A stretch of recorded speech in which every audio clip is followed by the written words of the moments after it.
America की death valley में मौजूद 300 केजी जितने भारी पत्थर को कोई आदमी हिला भी नहीं सकता था, तो उनको आखिर कैसे घसीटा गया था। आज हम जानेंगे 3 ऐसे नेचुरल फिनोमेना के बारे में जिसको जानने के लिए साइंटिस्ट और एक्सपर्ट्स ने अपनी नींदें ही उड़ा डाली। नंबर 3, हिडन बीच।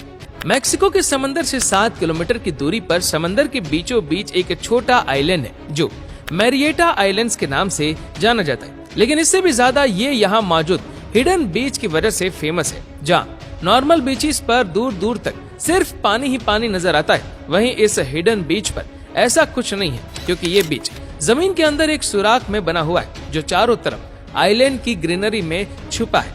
नॉर्मल बीचेस की तरह इस बीच में पानी की वेव्स भी बनती है और यहाँ बीच सैंड भी मौजूद है, लेकिन सवाल ये उठता है कि इस वीरान आइलैंड पर यह खूबसूरत बीच आखिर बना कैसे। हुआ कुछ यूँ था कि 1900 में मैक्सिकन आर्मी बॉम्ब ब्लास्ट की टेस्टिंग आसपास के आइलैंड्स पर करती थी। एक बॉम्ब ब्लास्ट की टेस्टिंग इस आइलैंड पर भी की गई, जिसकी वजह से यहाँ जमीन में सुराख बन गया, लेकिन यह सुराख अंदर ही अंदर समंदर से जा मिला और इसमें पानी भर गया। क्योंकि ये जगह सी लेवल से काफी ऊपर थी, इसी वजह से पानी सिर्फ यहीं तक ही भर सका। Number 2, frozen bubble lake. Canada में खूबसूरत पहाड़ों के बीच ये है अब्राहम लेक। ये लेक पूरे 28 किलोमीटर तक फैली हुई है और सर्दियों के मौसम में यह लेक पूरी तरह फ्रीज हो जाती है, लेकिन फ्रीज होते ही उसमें बेशुमार राउंड शेप के बबल्स पैदा हो जाते हैं। ये बबल्स ब्लू आइस के बीच में से आसानी से देखे जा सकते हैं, जिसकी वजह से विंटर्स में यह लेक टूरिस्ट स्पॉट बन जाती है। दिखने में तो ये नेचुरल फिनोमेना बहुत ही खूबसूरत लगता है, लेकिन अगर इसके करीब किसी ने थोड़ी सी भी आग लगाई तो ये पूरी लेक एक जोरदार धमाके से फट भी सकती है। लेकिन आखिर क्यों? आखिर इस लेक में ये बबल्स आते कहां से और इनकी वजह से ये लेक इतनी ज्यादा डेंजरस क्यों है? रिसर्चर्स का मानना है कि ये बबल मीथेन गैस के हैं। ये डेंजरस गैस लेक के अंदर मौजूद गले सड़े पौधों में से निकलती है और सर्दियों में जब लेक का पानी फ्रीज होता है तो साथ ही ये बबल्स भी फ्रीज हो जाते हैं। लेकिन फ्रीज होने के बावजूद भी इन बबल्स में मीथेन गैस मौजूद रहती है, जिसको अगर जरा सी भी चिंगारी दिखाई गई तो पूरे 28 किलोमीटर की लेक में फैले हुए इन मीथेन बबल्स को आग भी लग सकती है। Number 1, selling stones. अमेरिका में डेथ वैली के मकाम पर एक अजीबोगरीब फिनोमेना नोटिस किया गया। ये देखा गया कि इस वैली के बॉटम पर जो पत्थर पड़े उनका एक ट्रेल बना हुआ है। ऐसा लगता है जैसे इन पत्थरों को घसीट कर एक जगह से दूसरी जगह लाया गया है। लोगों को सबसे ज्यादा हैरानी तब हुई जब उन्होंने चंद ऐसे पत्थर भी देखे जो 300 केजी जितने वजनी थे, यानी जिन पत्थरों को कोई आदमी हिला भी नहीं सकता था, उनको भी घसीटा गया था।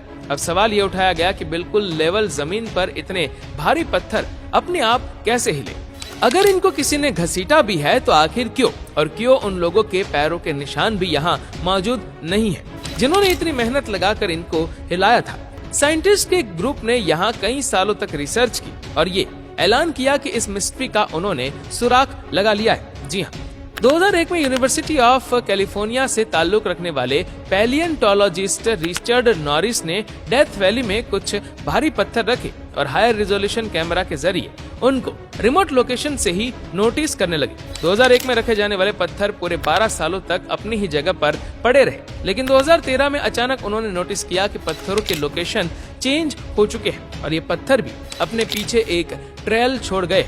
रिचर्ड नॉरिस ने बताया कि इस मिस्टीरियस फिनोमेना की वजह बारिश है और खास तौर पर वो बारिश जो सर्दियों में पड़ती है। उनका कहना था कि जब सर्दियों के मौसम में यहाँ बारिश पड़ती है तो इस जगह पर पानी खड़ा हो जाता है और रात को सर्दी की वजह से पानी के ऊपर बर्फ की एक तई जम जाती है जो पानी के ऊपर ही तैरती रहती है। इसी दौरान तेज हवाओं की वजह से तैरती हुई बर्फ मूव करती है और यहाँ पड़े हुए पत्थरों से टकराती है। क्योंकि बर्फ की इस तय का वजन पत्थरों से काफी ज्यादा होता है, तभी वो पत्थरों को बेहद आसानी से हिलाकर एक जगह से दूसरी जगह ले जाती है और जैसे ही यहाँ का पानी इवेपोरेट हो जाता है तो हमें कुछ ऐसा मंजर देखने को मिलता है।